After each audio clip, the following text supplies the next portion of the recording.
Hotel থেকে অপমানিত হয়ে বেরিয়ে যাওয়ার পর নোমান ভেঙে পড়েনি, কারণ সে জানত সে গরিব হতে পারে কিন্তু অসৎ নয়। নিজের সততাকে সঙ্গে নিয়েই নোমান শুরু করল নতুন লড়াই। সে নিজের উদ্যোগে বিরিয়ানির ব্যবসা শুরু করল। মাত্র 40 টাকায় সুস্বাদু বিরিয়ানি বিক্রি করতে লাগলো। তার লক্ষ্য ছিল শুধু বেশি টাকা আয় করা নয়, মানুষ যেন অল্প টাকায় ভালো খাবার খেতে পারে, সেটাই ছিল তার ইচ্ছা। ধীরে ধীরে নোমানের বিরিয়ানির সুনাম ছড়িয়ে পড়তে শুরু করল। একদিন এক অফিসের ম্যানেজার তার বিরিয়ানি খেয়ে এতটাই মুগ্ধ হলেন যে অফিসের কর্মীদের জন্য সপ্তাহে 2 দিন নোমানের কাছ থেকে খাবার নেওয়ার প্রস্তাব দিলেন। নোমানের সামনে তখন নতুন সম্ভাবনা। কিন্তু অন্যদিকে জেরিনদের জীবনে নেমে এলো ভয়ঙ্কর বিপদ। ভোক্তা অধিকার থেকে লোকজন এসে তাদের হোটেলে অভিযান চালালো।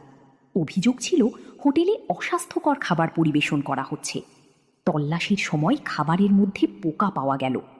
সঙ্গে সঙ্গে হোটেল বন্ধ ঘোষণা করা হলো এবং জরিমানাও করা হলো। এই ঘটনা জেরিনের বাবার উপর ভয়াবহ প্রভাব ফেলল।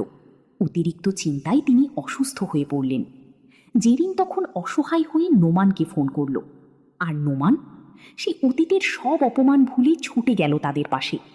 হাসপাতালে নিয়ে যাওয়ার পর ডাক্তার জানালেন আর একটু দেরি হলে বড় বিপদ হয়ে যেতে পারত। সেদিন জেরিনের বাবার চোখ খুলে গেল।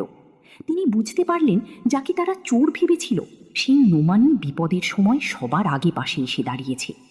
আর জেরিনও বুঝতে পারল নোমানকে সে কতটা ভুল বুঝেছিল।